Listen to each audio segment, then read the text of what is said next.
Apulia हिता जो असे जागता, धन्य माता पिता कन्या पुत्र होती जे सात्विक, तयाचा हरिक वाटे देवा. प्रस्तुत कीर्तन रूपी सेवेसाठी निवडलेला अभंग संत श्रेष्ठ तुकोबाराय यांचा सगळ्यांच्या परिचयाचा असा अभंग आहे. अतिशय सोपा. मला वाटतं हे अभंग माहित नाही असा माणूसच नाही. अभंग अतिशय सोपा, सगळ्याच्या पाठातला, नेहमी म्हणला जाणारा घेतलेला आहे. त्याचं कारण असं आहे, सप्त्याच्या दुसऱ्या दिवशी संतांच्या साठी आपली वाणी द्यावी, संतांच्या बद्दल थोडंसं चिंतन सांगावं असा अभिप्राय, अशी एक संत परंपरा, मी असं म्हणेन अलिखित परंपरा, कुठे लिहिलेलं नाहीये की दुसऱ्या दिवशी संत परच घेतला पाहिजे, पण एक मान्यता आहे. त्या अनुषंगानं संतांच्या बद्दल थोडंसं आपल्याला बोलायचं. संतांची दोन प्रकारची वर्णनं असतात. एक जे वर्णन असतं ते त्यांच्या दैवी गुणांचं वर्णन असतं, त्यांच्या अलौकिक गुणांचं वर्णन असतं. आणि एक असतं कधी कधी सहज सोप्या, सगळ्यांना कळावं अशा भाषेमध्ये कधी कधी संतांचं वर्णन करण्याची वेळ संतांवर येते. अशा वेळेला सोप्या शब्दाचं नियोजन संत आपल्यासाठी करतात. इथं कुठेही संत असा शब्द आला नाही, पण ज्या अर्थी तुकोबाराय सांगतात की मला त्यांची सेवा घडो, या अर्थी हे वर्णन कुणाचं आहे? संतांचं वर्णन आहे. संतांचं वर्णन थोडक्यामध्ये करायचंय. पांडुरंगा करू प्रथम, पांडुरंगा करू प्रथम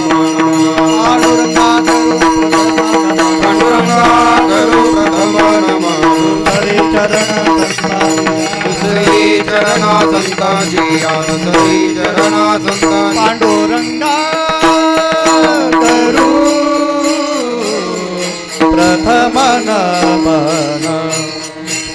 पांडुरंगा करू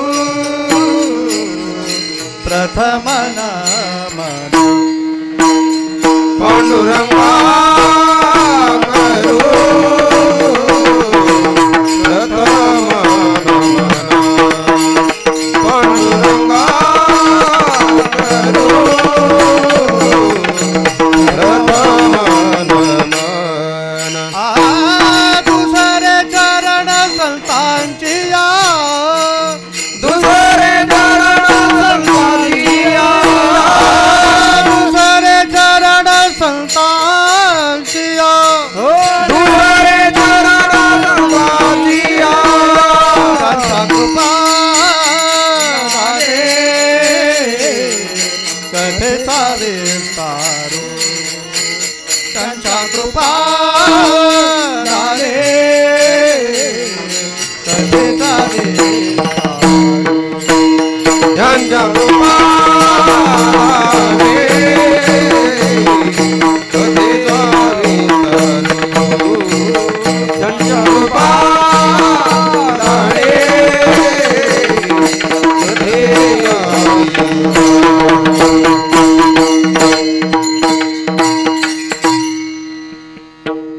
पूजनीय संत काशीमाईच्या मंदिरामध्ये प्रतिवर्षाप्रमाणे चालू असलेला सप्ताह, यामध्ये रामकथेचं आयोजन आमचे पूजनीय महाराज स्वतः उभे आहेत. खूप रसाळ अशा वाणीतून ते आपल्याला रामकथेचं वर्णन करून सांगत आहेत. त्यांचे दोहे इतके गोड असतात, काय सांगावं. मी स्वतः बऱ्याच वेळेला त्यांचं कीर्तन ऐकलं, मला फार आनंद वाटला. इतके सुंदर दोहे, इतका सुंदर आवाज, आणि मी स्वतः महाराज उभे आहेत, फार महत्त्वाची गोष्ट आहे. त्याचबरोबर कारेपूर म्हणजे आमचं एक महत्त्वाचं गाव आहे. मला असं वाटतं आमच्या दिंडी अर्धी ह्याच्यावरच आहे. आमच्या दिंडीचं महत्त्वाचं गाव आहे. आमचे सगळेच गायक वादक मंडळी, आमचे भाऊजी आलेत मुद्दाम, असे सगळेजण खूप प्रेमाची माणसं आहोत. आणि आजचा दुसरा दिवस आहे, त्या निमित्ताने थोडं संतांचं वर्णन करायचं आहे. संतांचं वर्णन करण्याच्या पूर्वी थोडासा विचार असा ठेवतो, मानवी जीवन एक असं जीवन आहे, या जीवनाला एक उदात्त हेतू गाठता येतो. एक मोठेपण मिळवता येतं. बाकीच्या कुठल्याच जीवाला मोठेपण मिळवता येत नाही. त्यांच्यातला एखादा गुण असतो, तेवढा गुण पूर्ण झाला की संपला. घोडा चपळ असतो, चांगलं पळता आलं की त्याचं काम झालं. कुत्रा एक प्राणी आहे, काय त्याचे काही गुण आहेत तेवढे आले त्याला की बस संपला विषय. मांजर त्याचा एक विशेष गुणधर्म आहे, तो त्याला आला की काम संपलं.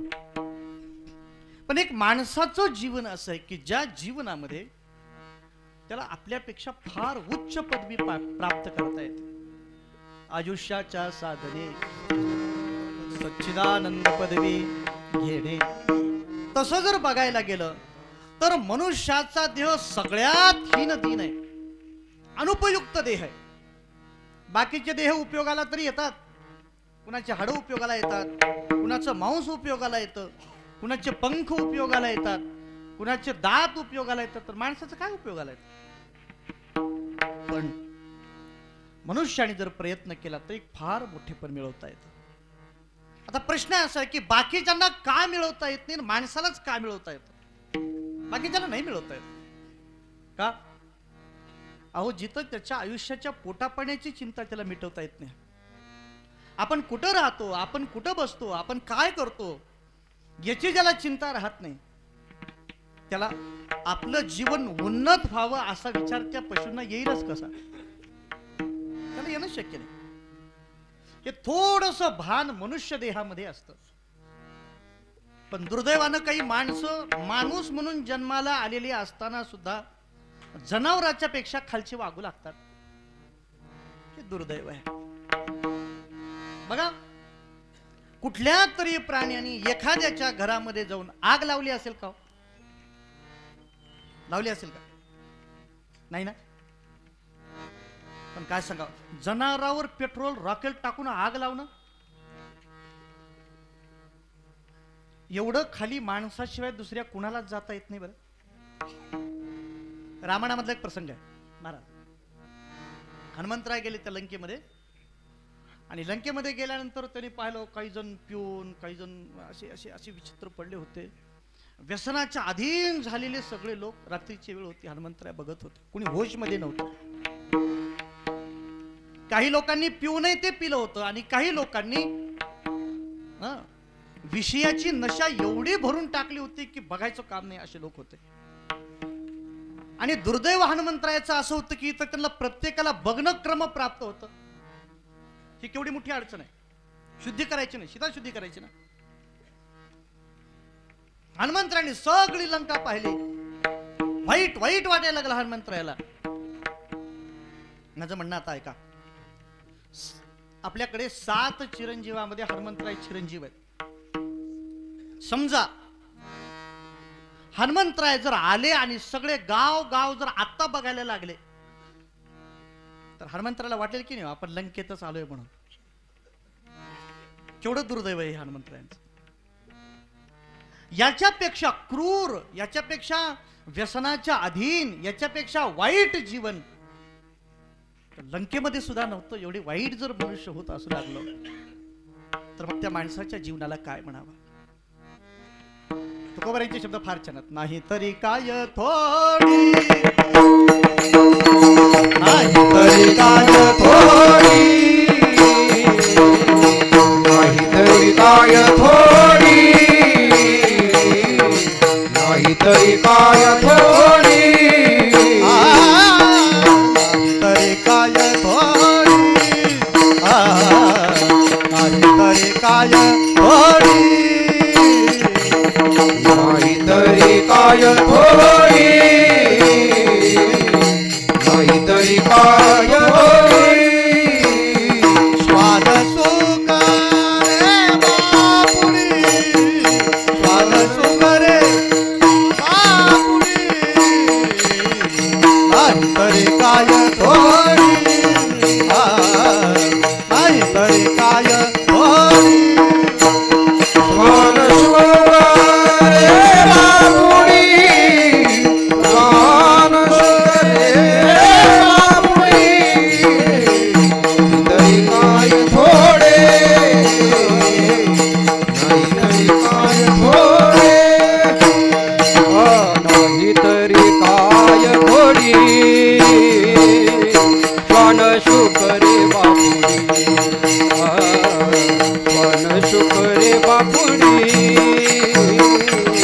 श्वान शुकरे बापुरी नाही तरी काय थोडी श्वान शुकरे बापुरी श्वान शुकरे बापुरी नाही तरी काय थोडी श्वान सुकरे बापुडी. या जगामध्ये काय पशु वगैरे नाहीत का? माईक वाले आवाज क्लिअर यायला सगळ्याला? तुम्ही एकदा असं फिरून बघा पाहिजे तर आवाज क्लिअर यायला का बघा. बघा माणसं जर एवढ्या खालच्या थराला जर जात असतील तर मग त्याला उपमा सुद्धा खालचीच द्यावं लागेल. मला सांगा, जी जागा मुद्दाम कुत्र्यासाठी डुकरासाठी आरक्षण केलेली आहे, ह्या माणसांची धडपड तिथं जाऊन पडायची. गटारात काही गरज आहे का? चांगली मुद्दाम डुकरं तयार केली बरं देवाने. मग मला सांगा, आपण नेमकं चाललोय कुठं? माणसाची जाण्याची ताकद सच्चिदानंद पदवीपर्यंत आहे आणि माणूस जाऊ लागला आणखी खाली आणखी खाली. साधूचं अंतःकरण भरून येतं. अरे अरे, याच्यासाठी मनुष्य जीवन आहे का? तसं जर बघायला गेलं तर मनुष्याचा देह केवढा दुर्लभ. दुर्लभो मानुषो देहो. भगवान प्रल्हाद आपल्या सगळ्या असुर मित्रांना सांगतात, बाबांनो सावधान राहा, मनुष्य देह फार दुर्लभ आहे म्हणे, फार दुर्लभ आहे. नरदेह दुर्लभ जाना नरदेह दुर्लभ जाना शतवर्षाती गणना शतवर्षाती गणना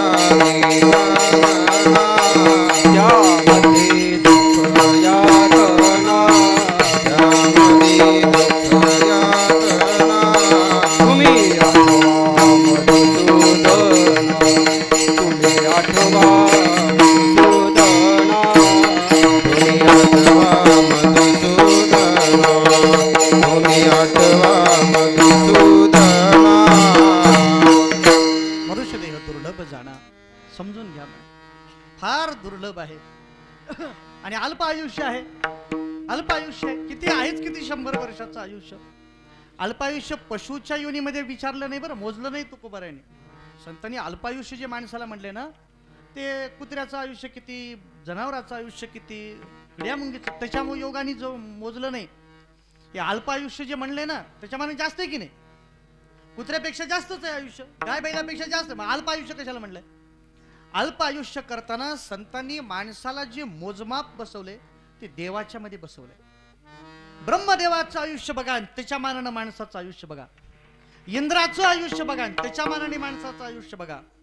गंधर्वाचं आयुष्य बघा, त्या मानाने मनुष्याचं आयुष्य मोजा. अहो, इथंच मरून वर गेलेल्या पितरांचं आयुष्य बघा आणि माणसाचं आयुष्य बघा, मग समजा अल्प आयुष्य आहे. आयुष्य अल्प आणि मनुष्य देह तर विशेष आहे. आणि असा देह मनुष्याला मिळालेला असताना जर व्यर्थ घातला तर मग त्याच्यासारखा दुर्दैवी कोण? शब्द सांगू का? पुढे आहे थोरी म्हणू नका कुण्या. पुढे आहे म्हणायचं नाही. पुढे पुढे पुढे आहे थोरी म्हणायचं नाही. पुढे असं नाहीये, त्याच्या पुढे वेगळाच शब्द आहे. पुढे खूप परेशानी आहे. शहाण्या माणसानी जितक्या लवकर, प्रल्हादाचे शब्द किती छान बघा. कौमार आचरेत प्राज्ञा धर्मान भागवतानिह. या लोकांमध्ये जन्माला आलेल्या प्राज्ञ माणसानी कुमार वयापासून, कुमार वय म्हणजे माहितीये का, ज्या काळामध्ये लेकराला काय खावं आणि काय खाऊ नये हे कळतं. पुन्हा परेशानी झाली, काय खावं काय खाऊ नये. 70 वर्षाच्या माणसाला सुद्धा जर कळत नसेल तर त्याला काय म्हणावं लागेल? कुमारच म्हणावं लागेल आणखी सुद्धा. पण एक अभिप्रेत अर्थ असा आहे की ज्याचं वय 4 वर्षाचं आहे, 5 वर्षाचं आहे, त्याला कुमार म्हणतात. तेव्हापासून भागवत धर्माचा आश्रय करावा. का? दुर्लभ आहे ना मनुष्य देह म्हणून. का? अल्प आयुष्य ना म्हणून करावा. अल्प आयुष्य आहे, फार कमी काळ आहे आपल्या हातामध्ये. म्हणून एवढ्याच काळामध्ये माणसाने आपलं जीवन सुद्धा. आमचे वैकुंठवासी भरतबुवा एक फार छान उदाहरण सांगायचे. भरतबुवा फार छान उदाहरण सांगायचे. त्यामुळे एकदा काय झालं, एक शेड सावकार होते म्हणे, फार श्रीमंत सावकार होते.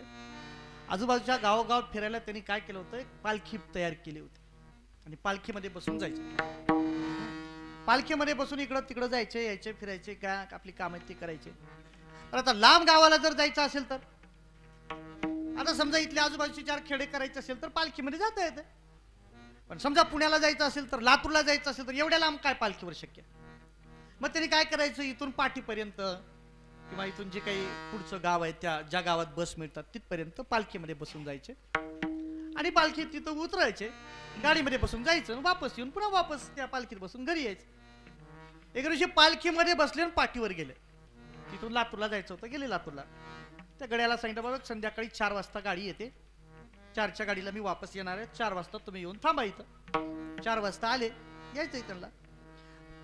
भोयांनी सोडलं तिथपर्यंत, निघून गेले मालक.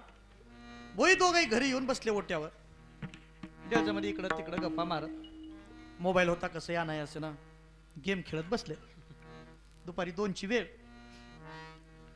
वेळ होती आणि अंगणातली म्हैस सुटली. आणि म्हैस सुटल्यानंतर त्या मालकिनीने सांगितलं, म्हैस जरा मारकी आहे, मला येत नाही बांधायला, थोडं बांधता का? ती गडी म्हणली, आम्हाला मालक काय म्हैस बांधायचे पैसे देते का? उद्या तुम्ही शेताकडे जाऊन भाकरी द्या म्हणणार आहे, परवा दिवशी शेतात एवढं नांगरा म्हणणार आहे. जमत नाही म्हणजे आम्ही आपलं काम पालखी भोई हो नाही, आम्हाला दुसरं जमत नाही का? मालकीने म्हणली, बेटा काय करावं, जाऊ द्या. 2 वाजता म्हैस दावं सोडून गेली बाहेर निघून. 4 वाजता मालक आले पाठीवर. हे दोघेही गेले, मालकाला घेऊन घरी आले. आल्याबरोबर मालकीने सांगितलं, अहो त्या गड्याला थोडं तर काहीतरी शिकायचं होतं. काय झालं? अहो म्हैस सुटली, त्यांना म्हणलं सोडा, तर मालक आम्हाला ह्याचे पैसे देतात का ना, असं तसं म्हणले. सोडले नाही, बांधले नाहीत का? म्हणले नाही बांधले म्हैस. कुठे गेली? म्हणले काय माहित. मालक म्हणले काही नाही, मला चहा करून दे. मस्त चहा घेतला आणि मालकानं सांगितलं दोन्ही गड्याला, का रे पालखी? त्यांनी काढली पालखी. आता काय नाही म्हणलं, आता पालखीत बसायचं आणि म्हैस हुडकायला जायचं. आता केवढ्याला गेलं? आता मला सांगा केवढी परेशानी. तेवढ्या काळामध्ये जर काम जर साध्य पूर्ण केलं असतं तर आता आयुष्य पुन्हा फिरण्याची गरज नव्हती. एवढा जर मनुष्य देहाचा काळ जर निघून गेला ना, तर मग 84चा फेर आहे. किती? 184चा फेर आहे. पुन्हा हे सगळं आयुष्यभर दुःख नाही त्या योनी फिरण्यापेक्षा आहे त्या काळामध्ये जर आपलं साध्य जर पूर्ण करता आलं ना, तर त्याच्या एवढा दुसरा भाग्यवान कोण आहे? हो, ज्याच्यासाठी जन्म आलाय ते जीवन परिपूर्ण करण्यामध्येच संतत्व. त्याला वेगळं संतत्व मिळवायची गरज नाही. मनुष्याचा देह जर विषयासाठी जर नसेल, मनुष्याचा देह जर केवळ परमात्मा प्राप्तीचं साधन जर असेल, एवढंच करायचंय किंवा ह्याच्यापेक्षा जास्त काय करायचंय मला सांगा. म्हणून हिताचे 2-3 प्रकार सांगितलेले आहेत. एक हिताचा पहिला प्रकार आहे संसारिक हित पूर्ण करणे. संसारामध्ये प्रत्येकाचं ध्येय असतं, मला छान घर बांधायचं आहे, चांगलं घर बांधलं, माझं काम पूर्ण झालं, मला चांगले 1-2 मुलं असावेत, मुलं संस्कारित असावेत, नोकरी वगैरे करणारे असावेत, सगळं व्यवस्थित असावं. संसारातली सगळी स्थिर स्थावरता झाली की बहुतेक आपल्यासारखे माणसं म्हणतात की माझं हित झालं, सगळं झालं बाबा, देवाच्या कृपेनं किंवा देवबापाच्या कृपेनं सगळं स्थिर स्थावर झालं. विठाल विठाल विठ्ठल विठ्ठल विठ्ठल कुंडलिका हरी विठ्ठल श्री ज्ञानदेव तुकाराम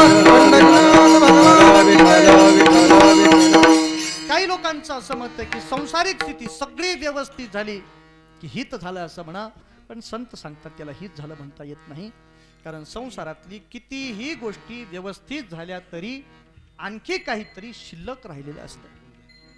आजपर्यंत कुणाचाही संसार पूर्ण झाला नाही आणि उद्या होण्याची शक्यता नाही.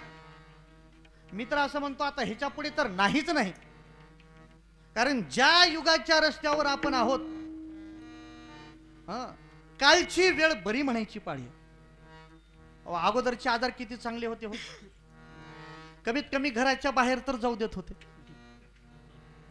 4 महिने घराच्या बाहेर नाही आणि काही जणांनी थोडं बघूतच काय होते म्हणून गेले, 2 रट्टे खाऊन लातरून वापस. काम तर झालंच नाही, रोग विचित्र झाले. हो काय सांगावं तुम्हाला. मी साधी गोष्ट सांगतो, तुम्हाला पडतं का बघा. मी 10 वर्षापूर्वी टीव्ही घेतला, 10 वर्षाखाली कलर टीव्ही घेतला, मोठा असा, ते एवढा मोठा, जडचा जड. काय आनंद वाटला त्यावेळेस. 7,000चा टीव्ही घेतला होता. आता 17,000चा मोबाईल. एवढाच. एवढं वजनदार वस्तू यायची त्यावेळेस, आता एवढी वरचीवर सगळ्या गोष्टी लहान लहान लहान व्हायला लागल्या. आता वरचीवर तर इतकं बिकट व्हायला लागलं महाराज. आता परिवार सुद्धा लहान आवडायला. अगोदर म्हणायचे मोठं घर आहे, आता म्हणतात मोठं घर आहे मग जाऊच नका त्या घराकडे. अहो आता मी महाराज माणूस आहे, बऱ्याच गाव फिरतो. मला एका काकूने सांगितलं महाराज थोडं बोलायचं होतं तुम्हाला. म्हणलं बोला ना. आमची एक मुलगी आहे, एक स्थळ पाहिजे आमच्यासाठी बघा बरं. मी म्हणलं पोरं तर म्हणलं भरपूर आहेत. म्हणलं कसं पाहिजे सांगा. त्यांनी मला सांगितलं महाराज नोकरी चांगली राहावी. म्हणलं ठीक आहे आमच्याकडे एक पोरगा आहे, शेती राहावी बघा गावाकडे. मी म्हणलं आहे शेती आहे नोकरी असे पण पोर आहेत. पुण्यामध्येच घर पाहिजे बरं. मी म्हणलं आहे पुण्यातच घर आहे, आणखी काय काय पाहिजे. त्याला मायबाप नसून आहे बघा. मी म्हणलं आणखी आबाळातून पोरं पडायची स्कीमच सुरू झाले. मला सांगा केवढी माणसाची बुद्धी वरचीवर सीमित व्हायला लागली. आता तर व्यापक विचारच आवडेन असा झाला लोकांना. महाराज क्षमा मागून सांगतो, तुम्ही जर तत्वज्ञानातली जर खोली सांगू लागलात ना, लोक म्हणतात बदला. काय महाराज पुढच्या वेळेस हा महाराज नको. अहो लोकांना सखोल तत्वज्ञान सुद्धा आवडायचं कमी झालं. काय करावं आता मला सांगा. युग हळूहळू कुणीकडे चाललंय. आता यांना संसारातली सुद्धा जर परिसीमा जर लहान लहान करण्याची इच्छा झाली तर आता ह्याला तत्वार्थ सांगावं काय शक्य होईल. संसारातली एक गोष्ट अशी आहे, कधी कुणाचा पूर्ण झाला नाही, कधी कुणाचा पूर्ण होणार नाही. आणि समजा एखादा म्हणत असेल की माझा संसार एकदम व्यवस्थित आहे, तर संतांनी सावध केलं. लटिका व्यवहार सर्व संसार वाया येरझार. तू हरी जोडलायस का. त्यांनी सांगितलं हरी सोडून बाकी सगळं जोडलंय. मग म्हणले लटिका आहे. मग हा जाणार, आणि हा नुसता जाणार नाही, तुझं नाव सुद्धा शिल्लक ठेवणार नाही, असा हा संसार आहे. संसाराचं हित किती जरी साध्य झालं तर सुद्धा ते झालं हा भ्रम शिल्लक राहतो, ते झालेलं नसतं. पुढे चला. दुसरं एक हित असतं, त्याला पारमार्थिक हित म्हणतात. आमच्यासारखं मोठा महाराज व्हावं, आज ह्या गावला उद्या त्या गावला कीर्तन करावं, आज या गावला भागवत चालू आहे त्या गावला कीर्तन चालू आहे, भरपूर जाणं येणं फिरणं. नुसतं त्या गावातून इथं येईपर्यंत 4 ठिकाणी दूध घेतले. असं मला सांगा. आता एवढं चांगलं सगळं आहे, आम्ही सांगतो की आमच्यासारखं कोणीच नाही. आता पण सांगतात सावधान सावधान. परमार्थ हा केवळ सांगण्यासाठी नाही, परमार्थ आत्मावलोकन करण्यासाठी. काय का मी तुम्हाला 2 उदाहरणं असे देतो. त्या दोन्ही उदाहरणामध्ये साम्य दाखवतो तुम्हाला. आम्ही जे जे जे भागवताचं चिंतन करतो त्या भागवताच्या प्रथम स्कंदातल्या 2ऱ्या अध्यायामध्ये 2 मंगलाचरणाचे श्लोक आहेत.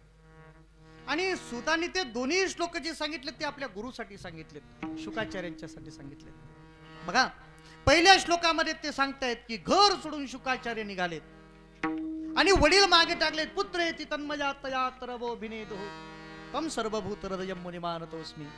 शुकाचार्य चालले जंगलाकडे, वडील मागे लागलेत. अरे बेटा थांब, अरे बेटा थांब, अरे बेटा थांब. आता रचना बघा कशी आहे. पुढे मुलगा चाललाय आणि पाठीमागे वडील चाललेत. ही एक स्थिती आहे. आणि तेच शुकाचार्य जंगलातही गेले, काय ध्यान करायचं होतं ते केलं. आणि मग तेच शुकाचार्य पुढे आपल्या वडिलाकडे भागवत शिकतात. आणि जेव्हा भागवत शिकून आता निघाले की नाही, आता वेगळेच आहेत. यस्वात्मभाव बखिल श्रुतिसारमेकम अध्यात्मगीत अध्यात्मदीपमति तीर्षतान्तमोन्दम संसारिणां करुणयाः पुराण गुह्यं तं व्याससूनुपयामि गुरुं मुनी.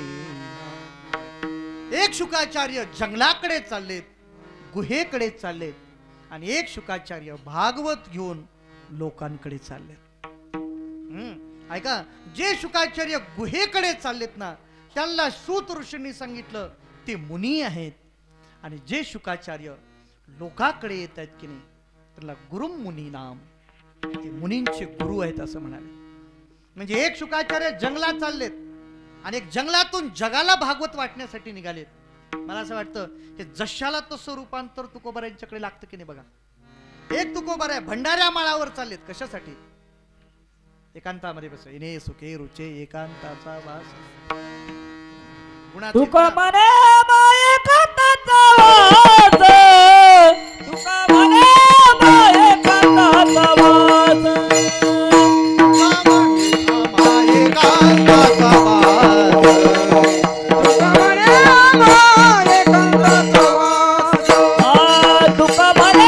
माये कांताचा वास.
एकांताचा वास ब्रह्मी ब्रह्मरस सेवू सदा.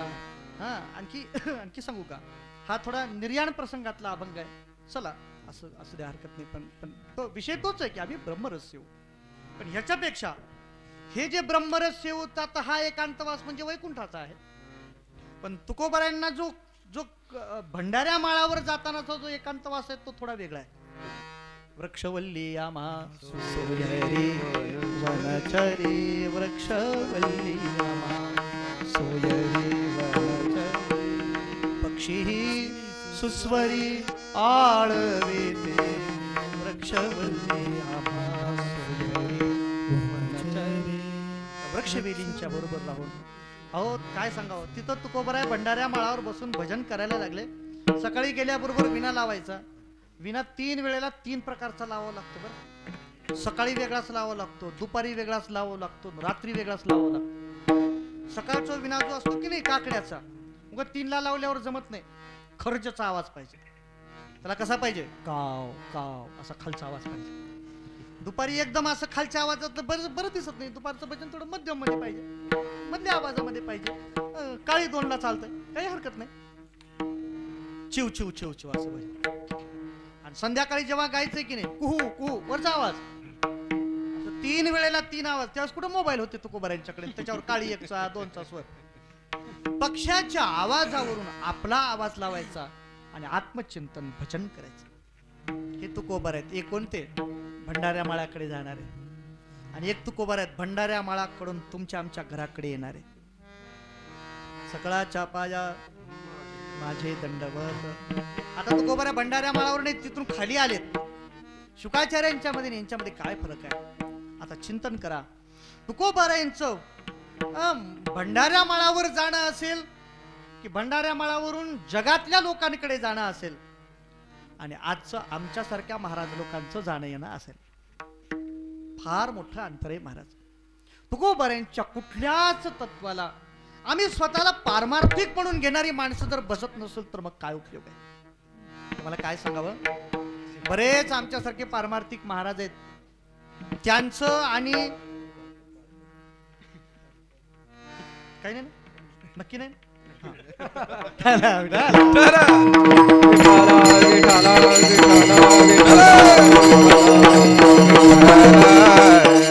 त्यांचं ना आमचं कसलंच लिंक लागत नाही, कसलंच लिंक लागत नाही महाराज. 2 पद्धतीने सांगतो मी तुम्हाला. तुकोबाराने आयुष्यात कधी धनाला स्पर्श केला नाही, आणि आम्ही पाकिटची जाडी बघितल्याबरोबर मध्ये किती रुपये आहेत आम्हाला कळतं. काय सांगावं तुम्हाला, नुसती जाडी बघितल्याबरोबर. एवढंच कशाला, कोण पाकिट आणलंय त्याच्यावर कळते मध्ये किती रुपये आहेत. आता आमच्यातले इतके एकापेक्षा एक हुशार हुशार महाराज आहेत, तुम्हाला सांगतो आता काय सांगावं. ते महाराजाचं सांगण्यात रात्र निघून जाईल एवढे हुशार महाराज आहेत आमच्या. एकदम विरुद्ध परमार्थ झाला, एकदम विरुद्ध. कला दाखवण्यामध्ये एक एक एवढे पुढे गेलेले महाराज आहेत सांगतो तुम्हाला. आमच्याकडे असे भरपूर, क्षमा मागून सांगतो आमचीच माणसं आहेत ते, पण महाराज नाहीत, कलाकार आहेत. ऐका, पारमार्थिक हा कलाकार म्हणून पुढे यावा ही परमार्थासाठी चांगली गोष्ट नाही. पारमार्थिकानं पारमार्थिकच राहावं. भजन गायचंय ना, भजन सुद्धा देवासाठीच गावं.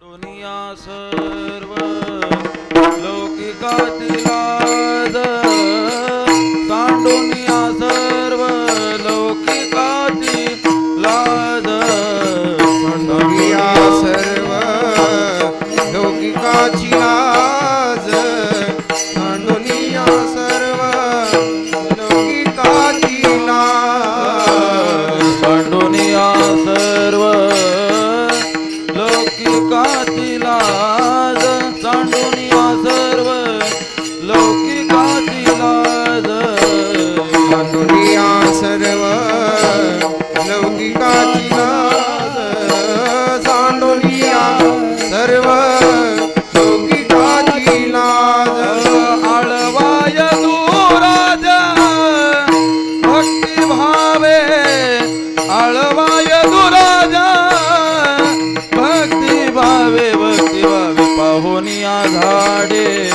वरबडोनी पाला, पाहुनिया झाडे वरबडोनी पाला, पाहुनिया झाडे वरबडोनी पाला, गाऊनी विठ्ठला आळवावे, आळवावे राजा भक्ती, आळवावे राजा भक्ती भावे, पाहुनिया झाडी ओरबाडूनी पाला, पाहुनिया झाडी ओरबाडूनी पाला, पाहुनिया झाडी ओरबाडूनी पाला, पाहुनिया झाडी ओरबाडूनी पाला. काय सांडुनिया आस सर्व, सांडुनिया सर्व लौकिकाची आस लाज. पुढे आळवा यदुराज भक्ती भावे, सर्व लौकिकाची आस सोडावे आणि भगवंताचं भजन करावं हा भाव कुठे. आणि सगळी लोकाचीच अपेक्षा ठेवून भगवंतालाच दूर करणारे आमच्यासारखी माणसं, केवढं मोठं अंतर आहे बघा. मला सांग, परमार्थिकामध्ये असं वाटतं की ह्याने फार मोठं पद प्राप्त केले, पण नंतर लक्षात येतं जगासाठी केलं. ऐका, भागवतामधला फार सुंदर प्रसंग आहे. परमात्मा मिळाल्यानंतर रडू यावं का हो माणसाला.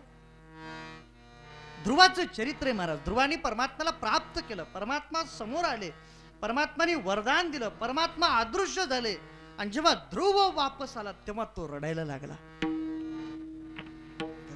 काय झालं रडायला. फार मोठी चूक झाली माझी. म्हणजे काय झालं, देव मिळवलास ना. लोकांचा गैरसमज आहे की मला देव मिळाला, लोकांचा गैरसमज आहे मला देव मिळाला. मला देव मिळाला नाही, मला देवाची वस्तू मिळाली. हा, तुमच्या लोकांपेक्षा तिथलं थोडं चांगलं लोक आहे, बस एवढंच. पण परमात्मा जर माझ्या हातून निघून गेला तर मग काय उपयोग आहे. ध्रुवाला रडू येतं महाराज. आम्ही परमार्थिक माणसं तर एवढे विचित्र आहेत. चार लोकांनी छान म्हणल्याबरोबर हरपून जातो. परमार्थापासून कोसो दूर आहोत, पण तरी लोक म्हणतात ज्या अर्थी की हा माणूस फार पारमार्थिक आहे. समजून घ्यावं, आपलं हित साध्य झालंय असं वाटत असलं तरी परमात्मा जर प्राप्त झाला नसेल तर थोडं कठीण आहे. बघा ना, पूज्य मोरारी बापूने एक फार छान उदाहरण सांगितलं, फारच छान सांगितलं, मला फार आवडतं म्हणून सांग. एक मच्छर असतो की नाही, मच्छर गुई असा आवाज करत, मच्छर असा आवाज करत करत इकडं तिकडं जात होतं. तिथे एक मधमाशीचं पोळं होतं. त्या मधमाशीच्या जवळ गेलं आणि तिने गुई असा आवाज केला. त्या मधमाशीला तो आवाज फार आवडला. मधमाशीने सांगितलं, मच्छर अरे किती गोड गातोस, आणखी एक भजन गाऊन दाखव. आणखी 2 मिनिट गायलं त्याने. आणखी छान गायलं. मधमाशीनं सांगितलं वा वा वा फारच छान फारच छान, आणखी थोडं म्हणून दाखवतोस.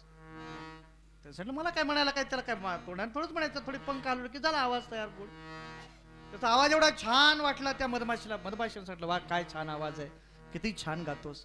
एवढं झाल्यानंतर मच्छराने हात जोडले, म्हणजे माझं एक काम एक करशील.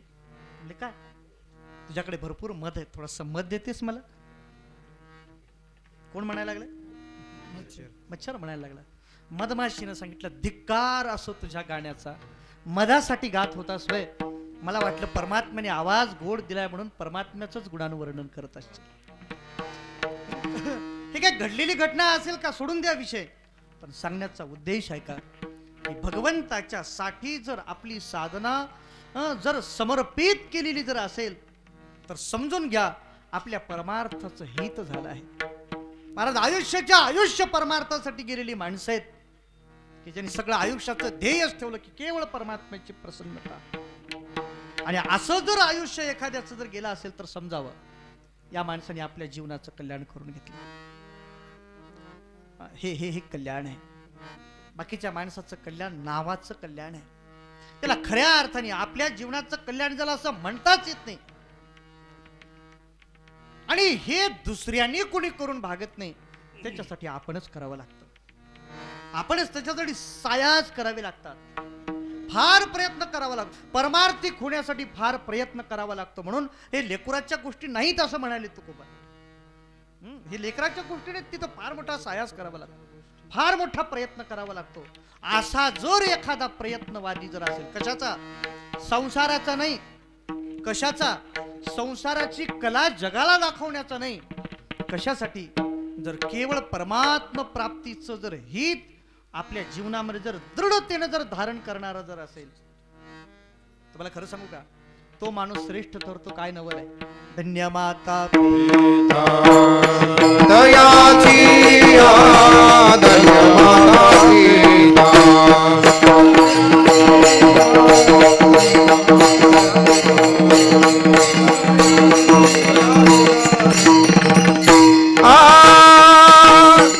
आपुली आहिता जो असे जागता, आपुली आहिता जो असे जागता, आपुली आहिता जो असे जागता, आपुलिया हिता जो असे जागता, आपुलिया हिता जो असे जागता, आपुलिया हिता जो असे जागता, आपुलिया हिता जो असे जागता,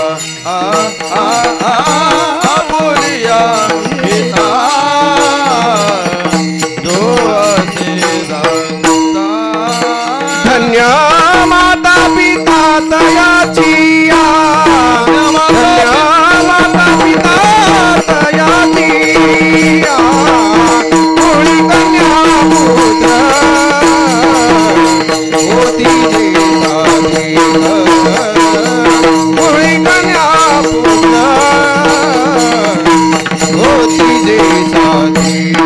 धन्य माता पिता दयाचिया, धन्य माता पिता दयाचिया, दयाचिया कुळी कन्या पुत्र होती जे साथी, कुळी कन्या पुत्र होती जे साथी.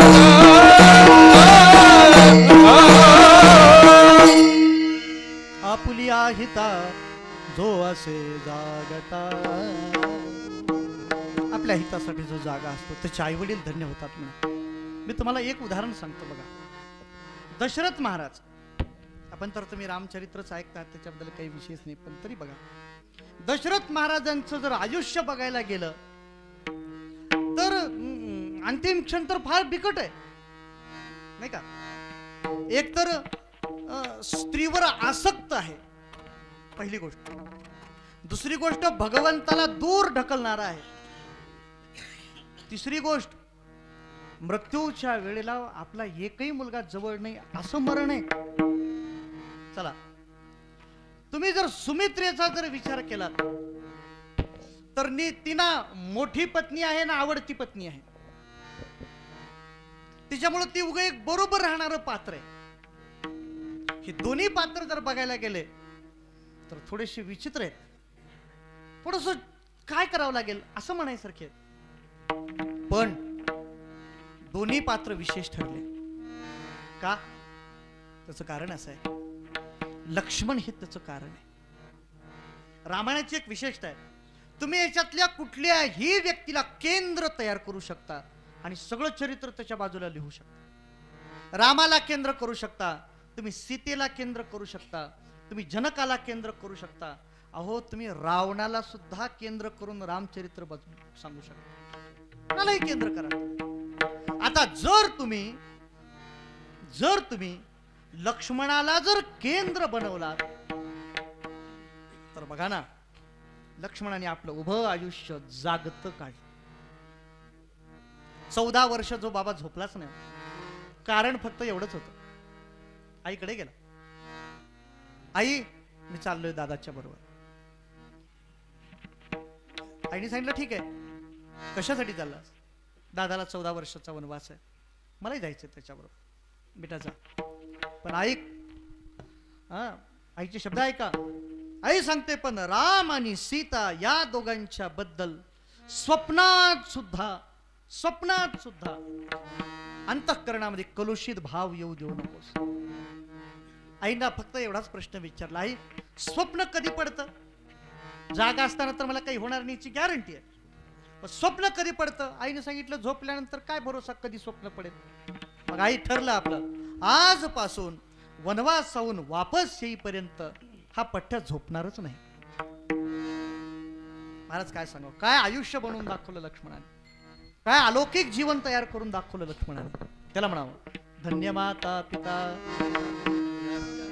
तुम्हाला असं जर वाटत असेल केवळ जागत होता, ऐका, केवळ जाग राहत होता म्हणून लक्ष्मण हित, नाही, असं नाहीये. कुठं कुठं जागा होता ते पहा.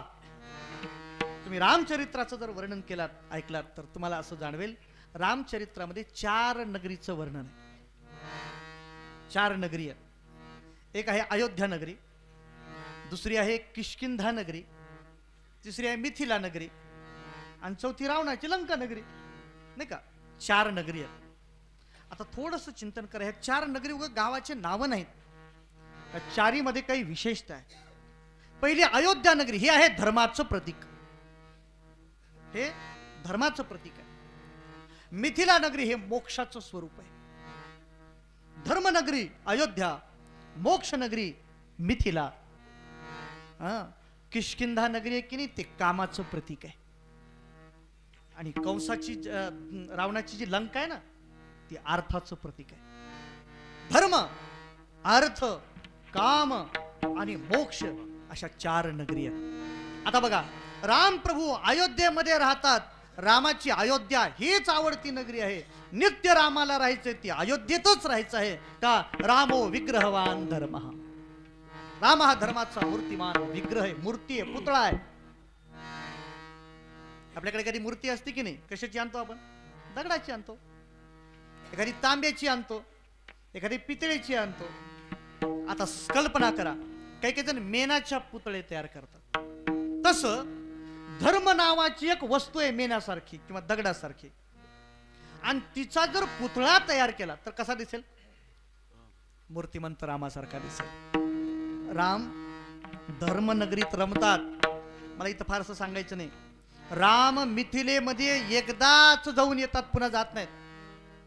मोक्ष नगरीमध्ये फक्त एकदाच जायचं असतं, पुन्हा तिथं जाण्या येण्याचा विषय नाही. काम नगरी आहे. ऐका, किष्किंधेवर भगवंतानी विजय मिळवला, पण गेले नाहीत मध्ये. वालीला मारलं म्हणजे विजय मिळवला किष्किंधेवर, पण राम प्रभू तिथं गेले नाहीत. रामाने तिथं कुणाला पाठवलं?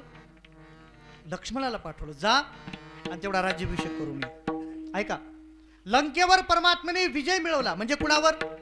अर्थनगरी. सोन्याची तर 7 कोटी घरं होती. काय ऐश्वर्य असेल त्या नगरीचं. त्याच्यावर रामाने विजय मिळवला. पण राम गेले का? गेले नाहीत राम. लक्ष्मण जा बिभीषणाचा राज्याभिषेक करून ये. माझं म्हणणं थोडं लक्ष देऊन ऐका. राम काम आणि अर्थ त्या दोघावर विजय मिळवतात, पण मध्ये जात नाहीत. रामाला सुद्धा भरोसा नाही. माझं म्हणणं थोडं लक्ष देऊन ऐका. मी थोडं जबाबदारीने बोलतोय. पण रामाला पूर्ण भरोसा आहे की लक्ष्मण पूर्ण जागृत आहे. लक्ष्मणावर कामनगरीमध्ये जाऊन सुद्धा कामाचा आवेग होणार नाही आणि अर्थनगरीमध्ये जाऊन सुद्धा त्या धनाबद्दल लोभ होणार नाही. एका टीकाकारांनी फार छान वर्णन केलंय. रामाला लंकेवर विजय मिळवण्यासाठी इकडून सैन्य मागवता आलं नसतं का? आलं असतं ना. पण रामाने मुद्दाम मागवलं नाही. का माहितीये? माणसाला सोनं बघितल्यावर बसा वाटेल का? लंकेमध्ये जाऊन हे सगळे जर जिंकले असते तर प्रत्येक माणसानं उगा 4 तर विट आणले असते की नाही गावाकडे. राम म्हणजे नकोच, त्याच्यापेक्षा वानर घेऊन जाऊ. एकच फक्त माणूस रामप्रभूने नेला होता, पण तो असा नेला होता जो कामामध्ये जाईल पण कामाचा स्पर्श ज्याला होणार नाही, जो अर्थामध्ये जाऊन येईल पण यत्किंचित त्याच्या मनामध्ये लोभ तयार होणार नाही. याला म्हणतात जाग राहणे. ही लक्ष्मणाची जागृती आहे, ही लक्ष्मणाचं हित साधन आहे. आपुल्या हिता जो असे जागता आणि त्याचा परिणाम असतो तो धन्य माता पिता याची. आज सुद्धा वस्तुतः जिचं नाव तसं तर दशरथ महाराजांना बऱ्याच बायका होत, त्यांची नावं उपलब्ध नाही. पण सुमित्रेचं का उपलब्ध आहे? हित आपलं साध्य केलं पोराने म्हणून उपलब्ध आहे. तसं तर सूर्यवंशामध्ये 119 राजे झाले भागवत सांगतात. पण त्यामध्ये दशरथ महाराजांचा जर पराक्रम बघायला गेलात तुम्ही, दशरथ महाराजांचा व्यक्तिगत पराक्रम, तर त्याच्यापेक्षा बाकीच्या राजाचे खूप मोठे पराक्रम आहेत. ते देवाचे वडील आहेत, अलौकिकच आहे त्यांचं जीवन. मला त्यांच्या जीवनाबद्दल काही बोलायचं नाही. पण हितामध्ये जागृत असणारी पोर जन्माला आले की त्या माणसाचं नाव अजरामर होऊन जातं. आता समजा हे हित आपल्या जीवनामध्ये साध्य करायचे तर काय करावं लागेल? काही नाही म्हणे, फक्त सात्विकता अंगामध्ये बाळगावी, सात्विकता धारण करावी. ती सात्विकता 3 प्रकारची असते. एक असते कायिक सात्विकता, दुसरी असते वाचिक सात्विकता आणि तिसरी असते मानसिक सात्विकता. या 3 प्रकारच्या सात्विकता त्यांनी जर आपल्या देहावर धारण केल्या तर काय होईल? कुळी कन्या पुत्र होती जे सात्विक, तयाचा हरिक वाटे. तयाचा हरिक वाटे देवा, तयाचा हरिक वाटे देवा. कुळी कन्या पुत्र होती जे सात्विक, तयाचा हरिक वाटे देवा. तयाचा हरिक वाटे देवा, तयाचा हरिक वाटे देवा. कुळी कन्या पुत्र होती जे सात्विक, तयाचा हरिक वाटे देवा, तयाचा हरिक वाटे देवा. होती जे सात्विक, तयाचा हरिक वाटे देवा, तयाचा हरिक वाटे देवा. पुढे कन्या पुत्र होती जे सात्विक, तयाचा हरिक वाटे देवा. ज्या कुळामध्ये सात्विक पूर संतान जन्माला येते त्याचा आनंद परमात्म्याला होतो. सात्विक मुलं जन्माला येतात म्हणजे काय होतं? आपल्याला उदाहरणं तर भरपूर आहेत, पुराण काळातल्यापासून उदाहरणं आहेत.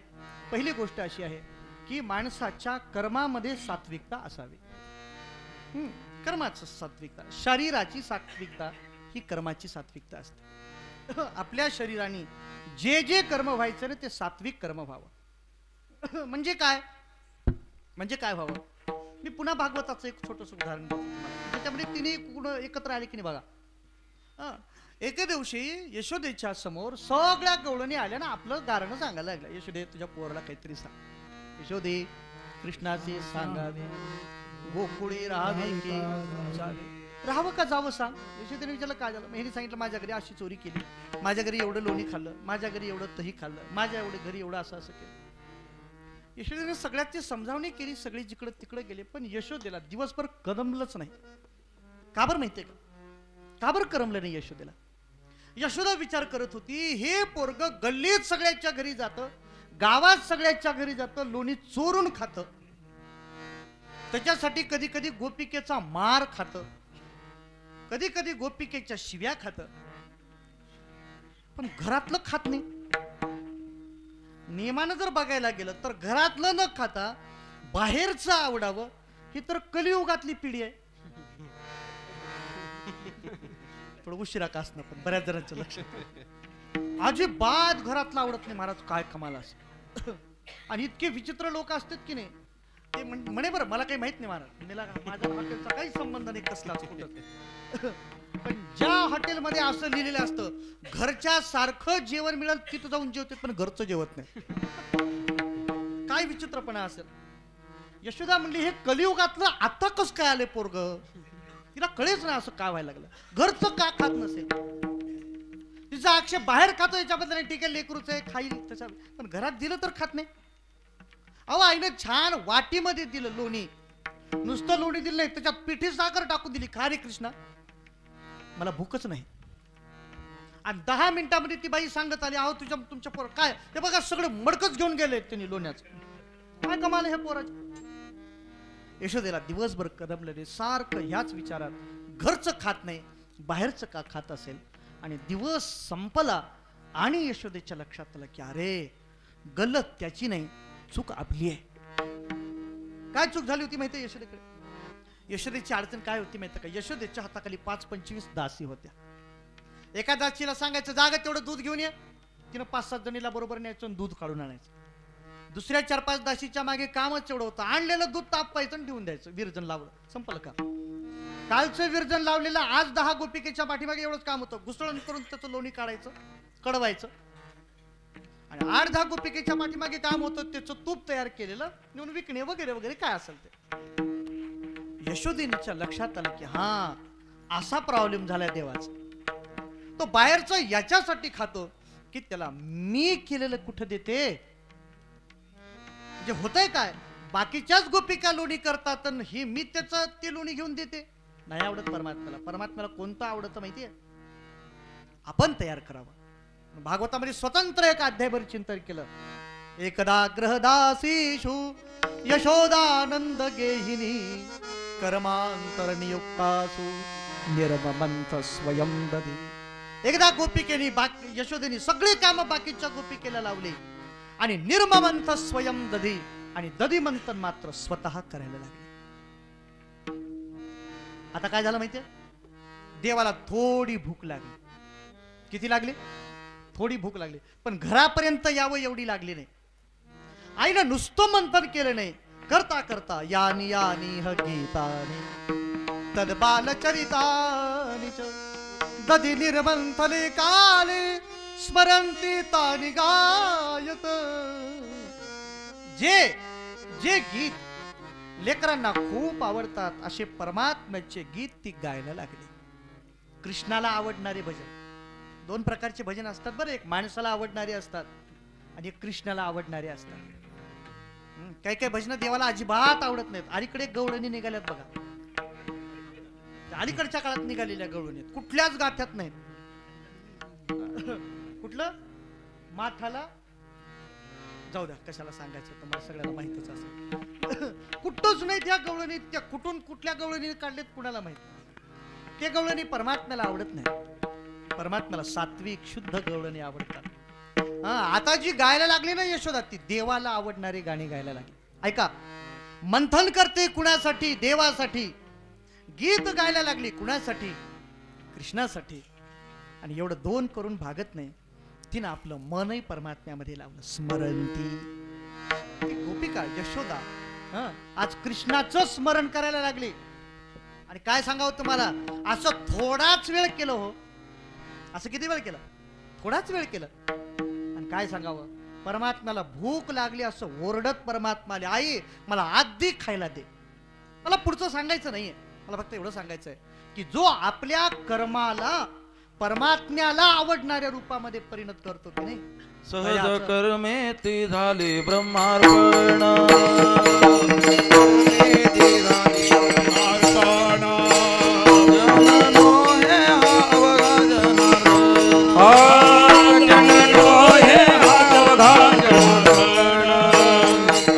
सांगता निवती साधू ऐसे सांगता निवती साधू एका जनार्दनी बाणली निज कुणवो. एका जनार्दनी बाणली निज कुणवो. एका जनार्दनी बाणली निज कुणवो. एका जनार्दनी बाणली निज कुणवो.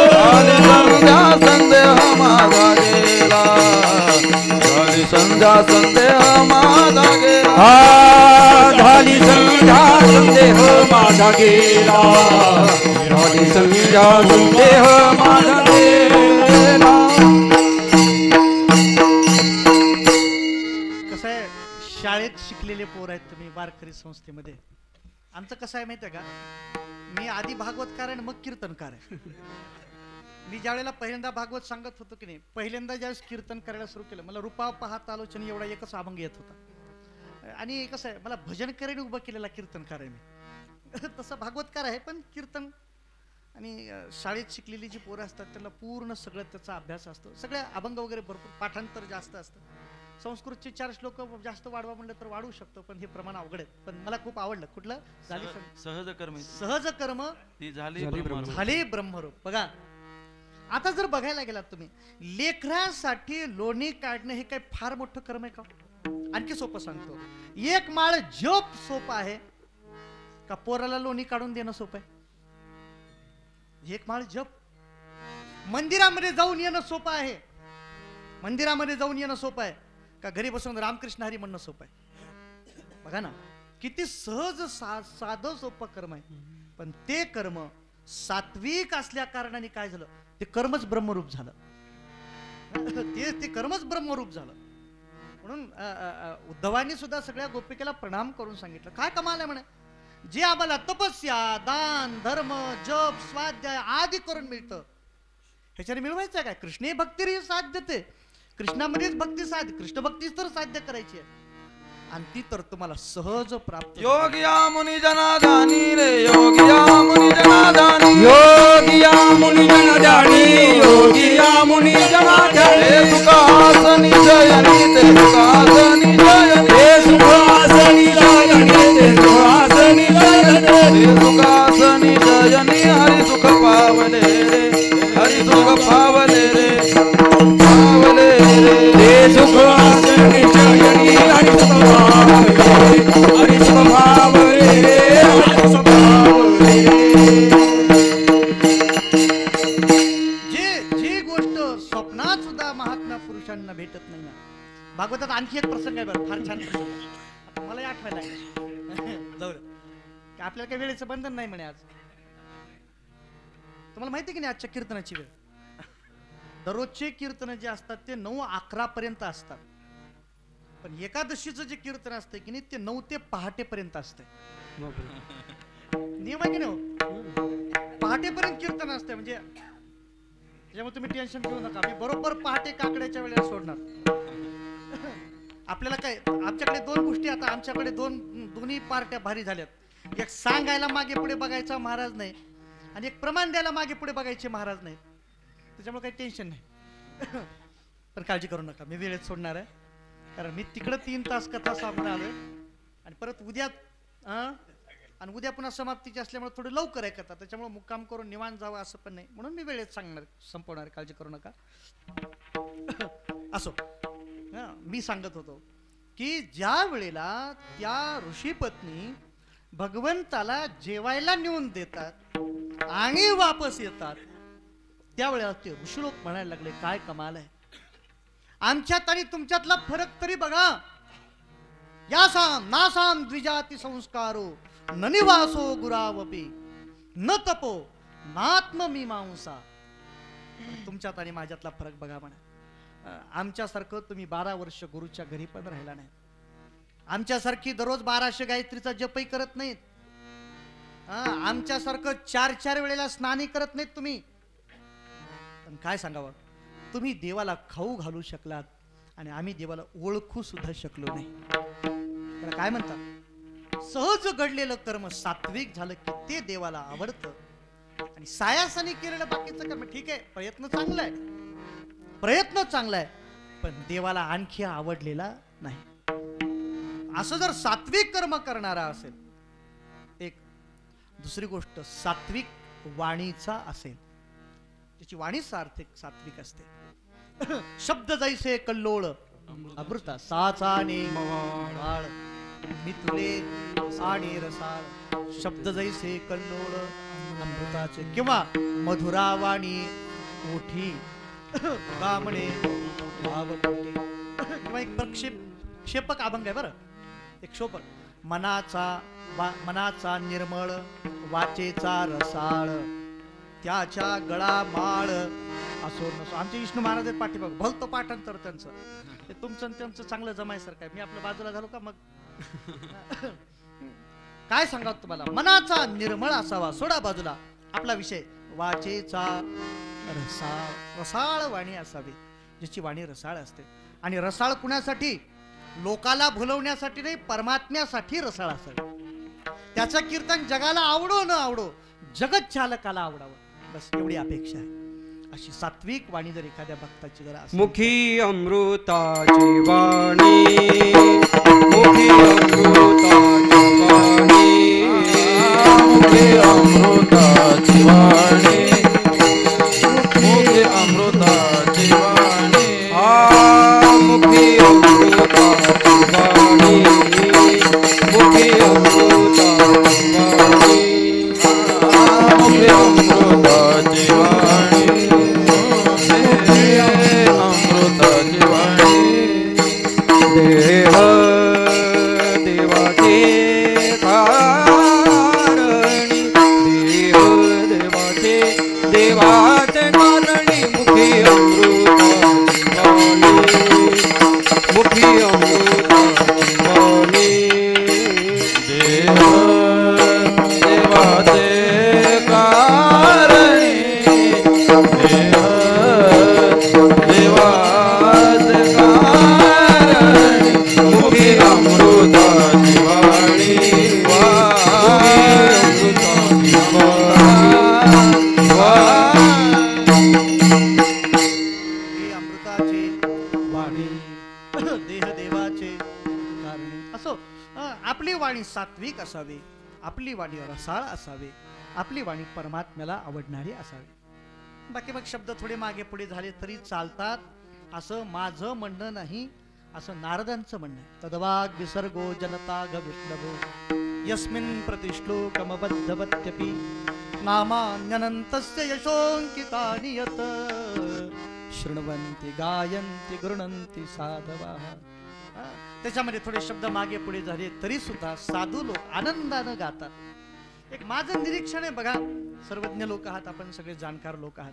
माझं निरीक्षण आहे, अभंग 2 माणसं गातात, अभंग 2 माणसं उच्चारतात. एक असतो वारकरी, एक असतो वारकरी आणि दुसरा असतो साहित्यिक. माझं म्हणणं थोडं लक्ष देऊन ऐका. एक असतो वारकरी आणि एक असतो साहित्यिक. वारकऱ्यांनी जर अभंग म्हणायला सुरुवात केला, आमच्याकडे असा एक वारकरी आहे, तुम्हाला सांगतो, अभंगाच्या पहिल्या कडव्यापासून शेवटच्या कडव्यापर्यंत एकही कडवं शुद्ध म्हणणार नाही महाराज, एकही कडवं शुद्ध म्हणणार नाही, पण एवढ्या प्रेमानं म्हणतो की बस. माझं म्हणणं लक्ष देऊन ऐका बरं. ठीक आहे, असतील तर चे अपशब्द, कोंडू कोंडूनी धरीन जीव का कोंडू कोंडू धरीन जीव, ह्याच्यावर आणखी आमच्याकडे संशोधनच आहे. हा संशोधनाचाच विषय. अहो शब्दाचा असेल संशोधनाचा विषय, पण त्याच्या भावाचा संशोधनाचा विषय एका वारकऱ्याचा. नये जरी तुझं मधुर उत्तर हा मधुर उत्तर दिधला सुस्वर नाही. अरे काय बोलिले लेकुरे वेडे वाकुडे. जाऊ द्या. किती आपल्या संत साहित्य एवढं समृद्ध आहे महाराज. कुठल्याही गोष्टीला किती प्रमाण, फक्त हुडकणाऱ्याची कमतरता. किती प्रमाण म्हणताल तेवढे प्रमाण प्रत्येक गोष्टीसाठी.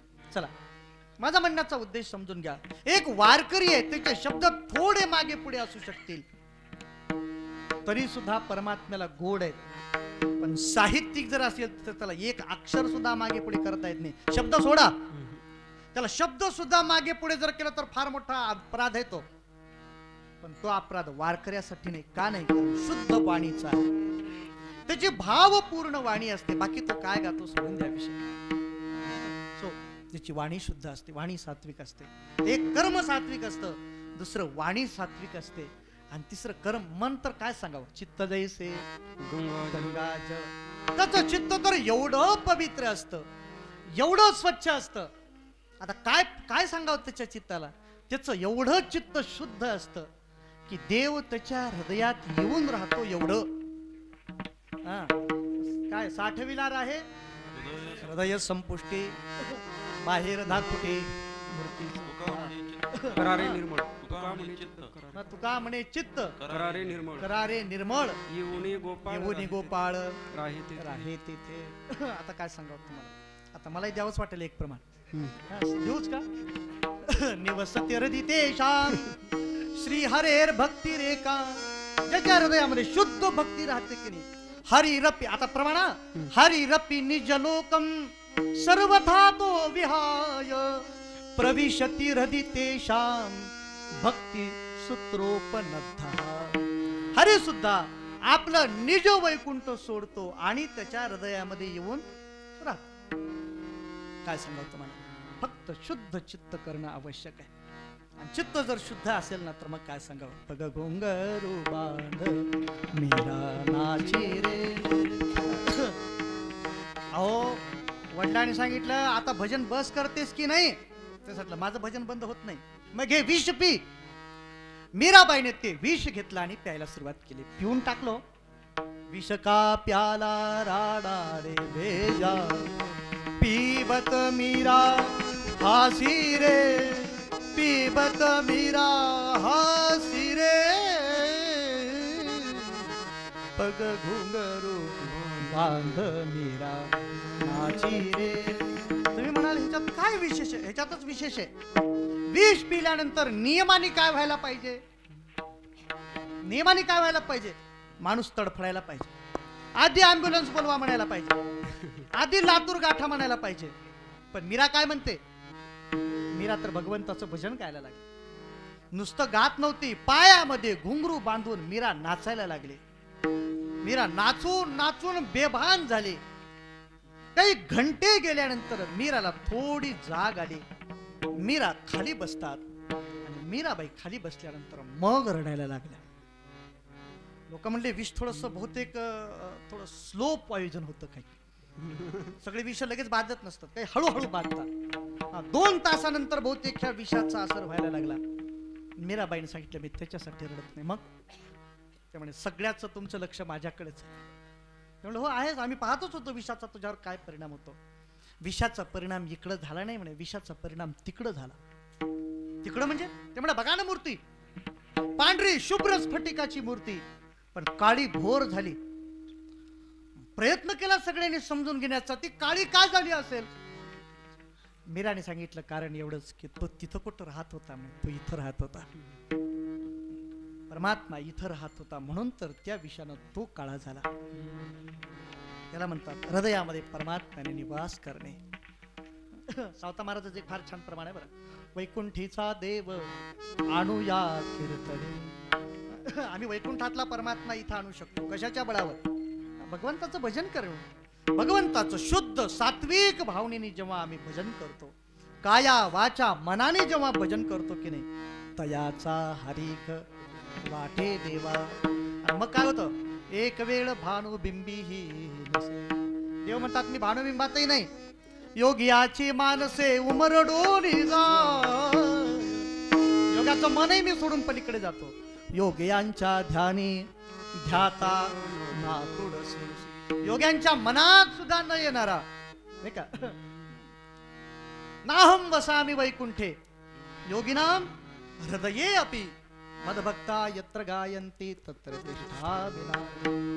सात्विक कर्माच्या द्वारा, सात्विक वाणीच्या योगाने आणि सात्विक मनाने भक्त परमात्म्याला सुद्धा प्रसन्न करून टाकतो. असं परमात्म्याचं भजन करतो. विठोबा रखुमाई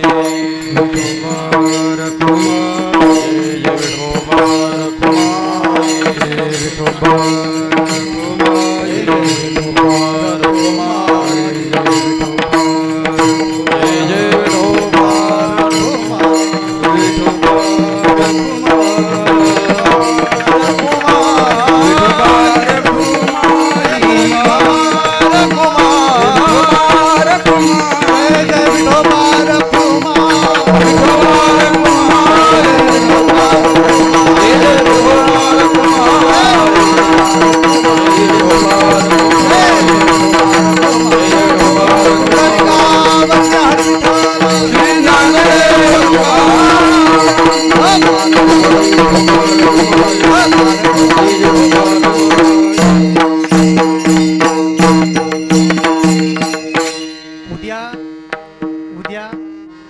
कीर्तनाला येताना आणि महाराजांच्या कथेला येताना प्रत्येकाने आपल्या बरोबर 5-5 दगड आणायचे. काय आणायचं? ते म्हणतात कीर्तनाला भागवत कथेला दगड 5-5 आणायचे. एक नाही आणायचं. किती आणायचे? 5 दगड. आता करायचं काय त्या दगडाचं? जे मंडपात बसून टाळी वाजवत नाही, विठ्ठल विठ्ठल म्हणत नाहीत, असा बिरकन फेकून आणायचा. उद्या काय व्हायचं ते बघून घे.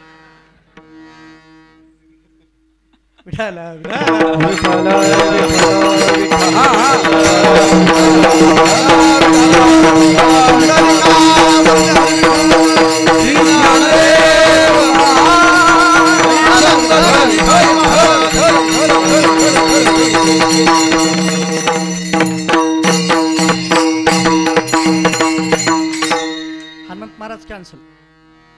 दगड आणायचं कॅन्सल. बरं, एवढे सगळे टाळ्या वाजवल्यावर कशाला आणायचं? आणू का बरं, नाही तर उद्या खरंच आणताल, दोघा चौघाचे फोडताल डोके. नळेगावकर महाराजाला फोन. असलं काही करू नका. फक्त मला सांगण्याचा उद्देश एवढाच की प्रेमानं टाळी वाजवून थोडंसं भजन करावं. चला. ही सात्विकता मनुष्यामध्ये स्थायी रूपानं जरी असली तरी प्रगट करण्यासाठी फार मोठा सायास करावा लागतो. चांगलं होण्यासाठी फार फार प्रयत्न करावा लागतो की नाही? चांगलं होण्यासाठी फार प्रयत्न करावा लागतो. अहो, मृदंग लागलाय का नाही हे कळायला सुद्धा फार प्रयत्न करावा लागतो. एवढे वर्ष कीर्तन करतोय पण मला आणखी कळालं नाही लागलाय का नाही. ते दोघं जाणे, हे दोघं जण जाणे आणि ते दोघं जण जाणे विनेवारी. मला मृदंग लागलाय का, मी प्रामाणिकपणे सांगतो, मृदंग लागलाय का तेही कळत नाही आणि विना लागलाय का नाही तेही कळत नाही. का माहितीये का? कारण अवघड आहे म्हणून. अवघड आहे म्हणून. अहो, चांगलं जे असतं की नाही ते इतक्या कमी ह्याच्यात असतं की नाही, इतकं तंतोतंत असतं. थोडं जर वर गेलं तरी जमत नाही आणि थोडं खाली राहिल्यावर बरोबर तिथलंच घर लागावं लागतं. थोडे मागे पुढे राहिलं. मला सांगा, भाकरी करपवणं, भाकरी कच्ची ठेवणं हे 2 सोपं आहे का बरोबर भाजणं बरोबर सोपं? कच्चं राहायला काय करावं लागतं? थोडं लवकर काढलं की कच्ची राहते. करपवायला काय करावं लागतं? थोडं इकडे इकडे करत बसलं की करपून जाते. भाकरी बरोबर भाजली जाणं हे जसं अवघड असतं की नाही. मीठ थोडं कमी टाकावं का थोडं जास्त टाकावं? दोन्ही जमत नाही. ते बरोबर त्याचा केंद्र साध्य व्हावा लागतो. आणि हे बरोबर जे मधलं टोक साध्य करायचं की नाही त्याच्यासाठी साधना असते. त्याच्यासाठी 2 ग्रंथ सांगितले शास्त्रकारांनी, गीता, भागवत. तुम्ही म्हणताल महाराज गीता सांगितली आणि भागवत सांगितलं, ह्याच्यात रामायण कुठे आहे? ह्याच्यात रामायण कुठे? मी तुम्हाला सांगतो, दोन्ही मध्ये पण रामायण आहे. 2 पद्धतीने सांगतो तुम्हाला. एक, भगवान परमात्म्याने गीतेच्या 10व्या अध्यायामध्ये जे विभूती योग सांगितलाय की नाही, तिथं आपलं स्वरूप वेगवेगळ्या पद्धतीने सांगत असताना मी कोण आहे रामशस्त्र भृतामहम. भगवान सांगतात शस्त्र धारण करण्याच्या मध्ये राम मी आहे. म्हणजे गीतेमध्ये पण रामायण आहे. आता भागवतात तर रामायणाचे 2 अध्याय दिले. 2 अध्यायामध्ये रामप्रभूचं चरित्र दिले. म्हणजे भागवत आलं की त्याच्यातही रामायण आलं, गीता म्हणली की त्याच्यातही रामायण आलं. किंवा गीतेचा विषय काय, गीता म्हणजे काय आहे, असा जर काही प्रश्न असेल तर गीतेला थोडीशी जोडाजोड करा. तुम्ही सगळेजण गीता तुम्हाला माहिती आहे असं गृहीत धरून सांगतो मी तुम्हाला. गीतेची सुरुवात धर्मक्षेत्रे कुरुक्षेत्रे समवेतायोत्सवा इथं आहे. तर गीतेचा शेवट, गीतेचा शेवट यत्र योगेश्वर कृष्णः यत्र पार्थो धनुर्धरः तत्र श्री जयो भूतिः ध्रुवानेतिरमतिरमम. त्याच्यातलं पहिलं अक्षर आणि शेवटचं अक्षर घ्या. धर, धर्मक्षेत्रे धर, आणि म म मधलं म धर्म. गीतेचा विषय काय, धर्म हा विषय. आपण धर्म हजारो आहेत, कोणता धर्म सांगायचा आहे गीतेला. आता पहिला एक शब्द घ्या आणि शेवटचा एक शब्द घ्या. पहिला एक शब्द धर्मक्षेत्रे मधलं फक्त धर्म हा शब्द घ्या, आणि मतीर मम मधलं फक्त मम हा शब्द घ्या. गीतेमध्ये कोणता धर्म सांगितलाय, मम धर्म, माझा धर्म काय. बाकीचे ग्रंथ तुम्ही कसं वागावं, आणि माणसाचं इतकं विचित्र तुम्हाला सांगतो, सगळ्यांनी कसं वागावं कळतं ह्या माणसाला, पण आपण कसं वागावं तेवढंच कळत नाही. म्हणून गीता आहे. तुम्ही बघा लक्ष करून, हे ह्याला कळू नये का, ते त्याला कळू नये का, हे असं करावं का, तुझं काय काय आपलं सांगायचं नाही. गीता तेवढंच शिकवते, मम धर्म, माझा धर्म कोणता. आता एकाने विचारलं महाराज गीतेचं साध्य काय. पहिले 2 शब्द आणि शेवटचे 2 शब्द जोडा. धर्मक्षेत्रे पहिले 2 शब्द आणि शेवटचे 2 शब्द मतिर्मम. धर्माच्या क्षेत्रामध्ये माझी मती असावी, हे गीतेचं साध्य आहे. आणि ह्या विचारानं जर घेतलं तर धर्म म्हणजे जर काय असेल, आपण मगाशी सांगितलंय रामो विग्रहवान धर्म. गीता म्हणजे साक्षात राम आहे असा अर्थ घ्या, तरी रामायण हे त्याच्यामध्ये आपल्याला भेटतं. चला भागवत. भागवतामध्ये तर काय सांगावं, राम प्रभूचं विशेष चरित्र आलंय. पुन्हा कधीतरी आपण भागवतात रामाचं चरित्र कसं आलंय का आलंय बघू, कारण सगळं महाराज सांगतातच रामायणामधलं, त्याच्यामुळे फारसं काय सांगत बसावं. राम प्रभूचं चरित्र म्हणजेच भागवतही आहे आणि गीता पण आहे. गीता भागवत करीते श्रवण. ऐका, भागवत आणि रामायण जे वाचतात त्याला संत म्हणलं नाही तो कोबारायने. माझं म्हणणं थोडं लक्ष देऊन ऐका. जे लोक रामायण आणि भागवत वाचतात त्याला हितकारी म्हणायला तयार नाहीत. मग जे भागवत आणि गीता ऐकतात, गीता भागवत करीते श्रवण करतात, ते हितामध्ये तत्पर आहेत असं समजा. आता असंच का म्हणलं असेल पुन्हा कधीतरी बघू आपण, कारण आपली वेळ संपून पुढे चालले थोडी थोडी. चला, आणि पुढे काय करतात, अखंड चिंतन, नित्य परमात्माचं चिंतन करतो. आता परमात्माचं नित्य चिंतन का करतो, कशासाठी करतो, ह्याची अनेक कारण आहेत. विषय तो त्यांचा झाला नारायण, त्याचा विषयच नारायण झालेला असतो, मग तो करेल काय, म्हणून अखंड विठोबाचं चिंतन करतो. मग विठोबाचंच चिंतन का करतो, बाकीचे देव नाहीत का, विठोबाचं चिंतन का करावं त्याने. विठोबाचं चिंतन याच्यासाठी सांगितले, विठ्ठल हा देवच थोडा विलक्षण आहे. मागे कधी सांगितलं असेल, दुरुक्ती होईल पण तरी सांगतो, विठ्ठलाचंच चिंतन का, विठोबाचंच चिंतन का. त्याचं कारण असं आहे, रामाचं गाव कोणतं, रामाचं गाव अयोध्या. चला, मंदिर होणार आहे आता अयोध्येला. रामाचं गाव कोणतं, अयोध्या. किती किलोमीटर आहे इथून, 1000-1500च्या पुढे की नाही, जाऊ द्या. कृष्णाचं गाव कोणतं, मथुरा घ्या, गोकुळ घ्या, वृंदावन घ्या किंवा द्वारका घ्या, किती किलोमीटर, अशीच 1000-1500-2000 किलोमीटर, जाऊ द्या. बालाजीचं गाव कोणतं, तिरुपती, किती किलोमीटर, अशीच 1000-1200-1500 किलोमीटर. आणि विठ्ठलाचं गाव कोणतं, किती किलोमीटर, जवळ कोणतं. म्हणून अखंड चिंतन, आपल्याला जवळ आहे ते सोडून लांबच्या कशाला पाठीमागे पळायचंय, म्हणून अखंड चिंतन विठोबाचे. विठोबाचं चिंतन का? कारण सांगतो तुम्हाला, जर समजा तुम्ही रामाच्या समोर गेलात, आपण जर समजा रामाच्या समोर जर गेलात, खरं सांगा आपण कसे आहेत हे फक्त दोघालाच माहित आहे की नाही? कुणाकुणाला? एक आपल्याला आणि एक रामाला, दोघालाच माहिती. शेकताकडून येता येता किती जणांचे ढाळे उपडून आणतो हे कुणाकुणाला माहिती आहे? दोघालाच माहिती आहे फक्त त्याला आणि. बरोबर आहे. आता मला सांगा, ज्या माणसाचं आयुष्यच असं दुसऱ्याचं उचलून आणण्यामध्ये गेले, असा माणूस जर रामाच्या समोर जर आला, राम काय करतो त्याला? अहो सीतेला उचलून नेल्याचं रामाने काय केलं? मारूनच टाकतो की नाही? मग असे जर आपण गेलो तर राम काय करेल? खरं सांगा, ये बाळा म्हणेल का बाण कुठे म्हणेल? म्हणून तिकडं जाणं धोकादायक आहे. जाऊ द्या, कृष्णाकडे गेलात तर अहो काय सांगाव, कृष्ण तर की नाही, कृष्णाचं तर काय सांगाव तुम्हाला, मामा सोडत नाही. मामा मामा सोडत नाही, सख्खा मामा सोडत नाही. उगा गावातले लोक मामा म्हणतात, अशाला सोडतो होय? तिकडे जायच्या भानगडीत पडू नका. हा मात्र फार वेगळा आहे. हा परमात्मा मात्र फार वेगळा आहे. त्याने आपले दोन्ही हात कमरेवर ठेवले, तुम्हाला काहीच करत नाही, या पाया पडा आणि निघून जा, नाही का? आपले हातच त्यांनी कमरेवर ठेवले, तुम्हाला काही म्हणजे काहीच करायचं नाही, ना शस्त्र हातात आहे. एवढंच नाही, तुमच्याकडे रागानं बघणार सुद्धा नाही. कारण त्यांनी आपली दृष्टी कुठे ठेवली माहितीये का? नाकाच्या वर, अग्रभागावर. लांबून येताना बघणारे नाही, तर लांबून बघितलं असतं तर दिसले असते आपले अवगुण त्याला, तर त्याच्याकडे बघतच नाही. जो होय मजा अनन्य शरण त्याची निवारी मी जन्म. इथं येऊन पाया पडतो का बस?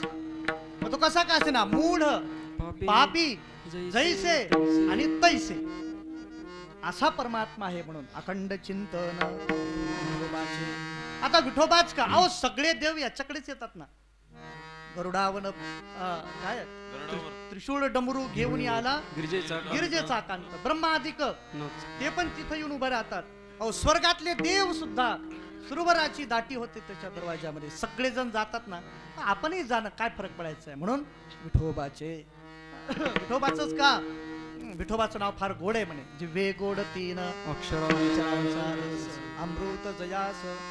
तुम्हाला सांगू का, विठोबाचंच का असं जर इथून जरी सुरू केलात तुम्ही मला, म्हणजे असं म्हणलात तुम्ही की महाराज आता 9 धरण बोला, तरी मी दुसरे 11 वाजेपर्यंत विठोबाचंच का ह्याची वर्णन सांगू शकतो. इकडं प्रमाणात तर मग काही बघायचं काम नाही. त्याने तर उद्याच्या 11 पर्यंतही देऊ शकतात. त्याच्या कारणाने बस अखंड चिंतन विठोबाचं. तर शेवटचं कारण एवढंच सांगतो की अखंड विठोबाचं चिंतन करावं, म्हणूनच विठोबाचं नाव घेतलं. बाकीच्याचं चिंतन अखंड करता येत नाही, येऊ शकत नाही, पण विठ्ठलाचं चिंतन अखंड करता येऊ शकतं. चला, म्हणून अखंड विठोबाचं चिंतन. महाराज एवढं जर झालं तर त्याला साधू म्हणावं का? म्हणे हा, एवढं झालं तर त्याला साधू म्हणावं. महाराज असा साधू जर भेटला तर आम्ही काय करावं? तुकोबारांच्या समोर प्रश्न आहेत लोकांचे. तुकोबार म्हणले तुम्हाला काय करायचं ते करा, तुम्ही काय करावं असा जर विचार करत असाल तर मी काही सांगणार नाही. मग असा जर एखादा साधू जर भेटला तर मी काय करीन? तुक म्हणे माझा घडो त्यांची सेवा, तुक म्हणे माझा घडो त्यांची सेवा, तुक म्हणे माझा घडो त्यांची सेवा, तुक म्हणे माझा घडो त्यांची सेवा, तुक म्हणे माझा घडो त्यांची सेवा, तुक म्हणे माझा घडो त्यांची सेवा.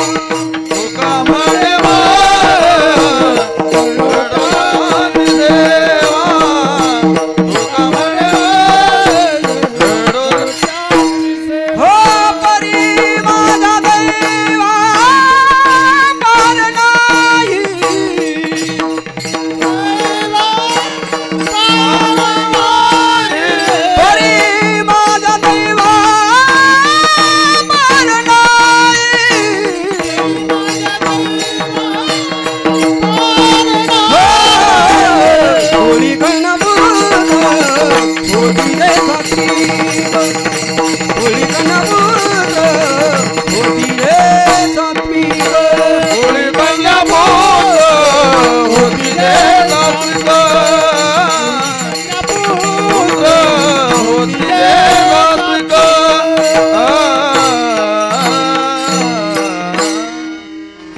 का म्हणे मज घडो त्यांची सेवा तरी माझ्या दैवा पाहणार नाही. तुकोबाला सांगतात मला फक्त त्यांची सेवा घडो. आपल्याला खरं सांगू का, काशी माईची फक्त सेवा घडो. काय घडो? सेवा घडो. मग जी आपल्या वाट्याला येईल नाही का, जी वाट्याला येईल. काय भजन करता येतं भजन करावं, पेटी वाजवता येते पेटी वाजवावी, कीर्तन करता येईल कीर्तन करावं, नाही लांबून येऊन ऐकता येईल ऐकावं. आमचे भाऊजी तिथून आलेत मोगाव, आमचे भाऊ आहेत तिथून अंबाजोगाई येऊन आले फक्त ऐकण्यासाठी. जेवढं श्रवण करता येईल तेवढी सेवा करावी. अहो एवढंच नाही, नुसतं इथं येऊन झोपलं तर ती सुद्धा फार मोठी सेवा आहे. हा नुसतं इथं येऊन झोपलं तर सुद्धा फार मोठी सेवा आहे. निद्रा समाधी हा निद्रा समाधी स्थिती ही समाधी स्थिती आहे, त्याची काय सांगावं त्याला ते सुद्धा. ह्याच्यापेक्षा आणखी मोठी सेवा सांगू का, ह्याच्यापेक्षा मोठी सेवा सांगू का. जर समजा कुणी जर झोपलं असलं तर कीर्तन झाल्यावर त्याला घेऊन जाणं जाग करू, ही एक त्याच्यापेक्षा मोठी सेवा आहे. ऐका, हा उद्देश आपला नाही, मला उद्देश एवढा सांगायचा आहे. इथं जे काही घडतं त्याच्यामध्ये आपल्याला अविभाज्य भाग होता येईल का ते पहा. कुठला का असे ना, श्रवणाचा असेल, हे एवढं मोठं कार्यक्रम करायचा म्हटल्यानंतर मला सांगा, आम्ही बाहेरून येऊन कीर्तन करून जाऊ शकतो? हां करतो आम्ही. मग जाणं येणं असेल जे काही असेल, एवढी सुंदर गायक वादक असतील, त्यांनाही काहीतरी शेवटच्या दिवशी द्यावं लागतं. हे सगळं आता मंडप आहे, आपलं हे स्टेज आहे, माईक आहे, हे सगळ्यांना काहीतरी मग काही अर्थाची आवश्यकता असते. अशा वेळेला आपल्या सगळ्या सहकार्याने आपल्याला जमेल तेवढा अर्थ समर्पण करणे ही सुद्धा काय आहे, ही सेवाच आहे माऊलीची. आईची सेवा म्हणजे दुसरं काय असतं. जी जी गोष्ट लागेल ती ती प्रत्येक गोष्ट फक्त एवढंच आहे, सेवा ही भावना ठेवून. हा माझी पहिली नावाची पावती आहे असं कसं, ही नाही, ही माझ्या आईची सेवा आहे या भावनेनं जे काही समर्पण केलेलं असतं. ऐका, ही सेवा तर तुकोबारा इच्छितात. भाग्य आपलं आहे की आपल्या वाट्याला थोडीशी सेवा आलेली आहे. ह्याच्यातली जेवढी करता येईल तेवढी सेवा जर केली तर माझ्या भाग्याला पार नाही असं म्हणतात. तरी माझ्या दैवा पार नाही. ह्याच्यात जेवढी करता येईल तेवढी सेवा करावी. आणि पुढे कन्या पुत्र होते जे याचा हरेक वाटे देवा. ज्ञानेश्वर माऊली ज्ञानराज माऊली जय ज्ञानेश्वर माऊली ज्ञानराज माऊली